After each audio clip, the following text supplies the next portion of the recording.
Sahabat Ngobras, kita sedang berada di Tabga, tempat di mana Tuhan Yesus mengadakan mujizat ketika 5.000 orang mengikuti dia dan murid-muridnya suruh bubar itu orang pengikutnya, tapi Yesus justru harus kasih mereka makan. Lalu ada seorang anak kecil yang membawa 5 roti dan 2 ikan. Apa sih sebetulnya pesan yang mau Tuhan sampaikan melalui peristiwa mujizat ini, Pak Esra? Pertama adalah kita tahu bahwa sebelum peristiwa itu terjadi, Tuhan Yesus lagi ngajar banyak orang, ngajar firman. Berarti Tuhan Yesus peduli tentang kebutuhan rohani dari Kebutuhan rohani orang, ngajar firman Tuhan. Tapi pada saat mereka lapar, Tuhan Yesus juga bilang kamu harus beri mereka makan. Berarti Tuhan juga peduli kebutuhan jasmani. Jadi manusia itu terdiri dari jasmani dan rohani, dan kedua-duanya Tuhan perhatikan. Ya, karena itu kita nggak boleh khawatir. Ketika kita betul-betul mengisi diri kita dengan perkara rohani, perkara jasmani itu, siapa mencari kerajaan Allah semuanya ditambahkan padamu. Jadi nggak ada alasan untuk khawatir akan kebutuhan jasmani kita. Tapi juga yang menarik adalah di tempat ini ketika mujizat terjadi, ya, Tuhan bisa mengubah itu semua. Ada satu anak kecil yang punya 5 roti dan 2 ikan yang pasti mustahil lah. Tapi yang kecil dan yang sedikit itu kalau dipersembahkan kepada Tuhan, Tuhan bisa berkati jadi berkat bagi banyak orang. Dan yang lebih menarik adalah murid-murid Tuhan Yesus itu diberi kesempatan untuk melayani, bagi-bagi roti. Ya. Nah itu butuh iman, Pak. Karena apakah roti jadi banyak baru mereka bagi, atau mereka lagi bagi-bagi tapi nggak habis-habis? Ya, manapun yang benar, itu 2 mujizat luar biasa. Tapi setelah melayani itu kita semua tahu bahwa sisa berapa bakul? 12. Kenapa harus ada sisa 12 bakul? Karena murid-murid ada 12. Jadi kalau melayani Tuhan jangan khawatir, 1 bakul Tuhan siap untuk Anda. Ya, mungkin juga karena pada waktu itu yang memecah-mecahkan itu bukan orang Kupang, Pak.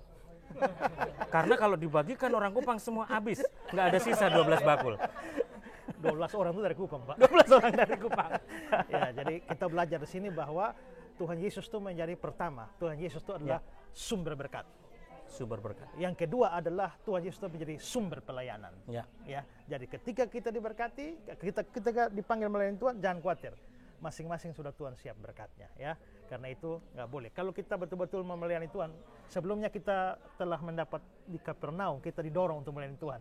Tapi siapa yang melayani Tuhan, Tuhan peduli kebutuhan rohaninya, kebutuhan jasmaninya. Ya, itu pesannya. Saya membayangkan ya, kenapa sisanya 12 bakul. Karena masing-masing murid bawa 1 bakul. Jadi ketika dibagikan lalu muncul lagi. Ketika dibagikan muncul lagi. Lagi dikasih roti, tung keluar roti lagi. Lagi dikasih ikan, tung keluar ikan lagi. Jadi ketika kita mau memberi sesuatu buat Tuhan, jangan khawatir. Akan ada sesuatu yang tung keluar lagi. Sahabat Ngobras katakan, tung gitu saudara. Jadi ketika engkau memberikan sesuatu buat Tuhan, jangan takut. Ada tung keluar lagi. Karena ketika kita memberi, Tuhan pasti memberi buat setiap kita. Pesan rohaninya, Pak, dari Tabga buat sahabat Ngobras. Ya, Tuhan kita adalah Tuhan yang Maha Kuasa, ya. Dan Dia sanggup mencukupkan segala keperluan kita, ya. Karena itu jangan khawatir akan hidupmu. Di tempat lain Dia bilang, pandang burung di langit, bunga di padang. Dia bisa kasih makan, Dia bisa hiasi, apalagi kamu. Bukan hanya manusia, tapi orang percaya. Bukan hanya orang percaya, tapi orang yang layani Tuhan. Apalagi. Kalau kita khawatir, kita sama dengan memfitnah Allah. Bahwa Allah lebih peduli seekor burung daripada anak-anaknya sendiri. Ya, amin. Saudara, saya tertarik juga menambahkan tentang hati seorang anak kecil ini.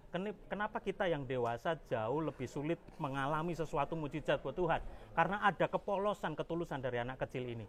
Yang pertama, dia tidak egois.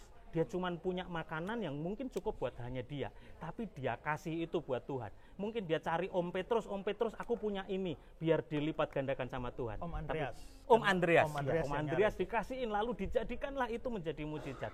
Tapi berapa banyak seringkali kita yang lebih dewasa, kita hitung-hitungan sama Tuhan. Jangan hitung-hitungan sama Tuhan, jangan egois sama Tuhan. Karena Tuhan pasti sanggup memberkati setiap kita. Oke. Mari kita berdoa, Pak Esra. Pak Nehemia, pimpin doa. Kami bersyukur karena Tuhan telah membawa kami di sini dengan selamat. Dan apapun yang kami lihat, adalah tanda bahwa kami yakin bahwa Engkau ada dan Engkau memberkati kami dalam perjalanan hidup kami. Dan biarlah membuat ini menjadi kami lebih dewasa dan kami memuliakan nama Tuhan di sepanjang hidup kami. Terima kasih Tuhan, biarlah kami menyerahkan hidup kami untuk melayani Tuhan di dalam nama Tuhan kami sudah berdoa dan mengucap syukur kepada Bapa di surga. Amin. Amin. Sahabat Ngobras, puji Tuhan, sekarang kita berdoa bersama-sama dengan Soru Senior, Soru Junior, dan dengan Joshua Junior. Tuhan Yesus memberkati.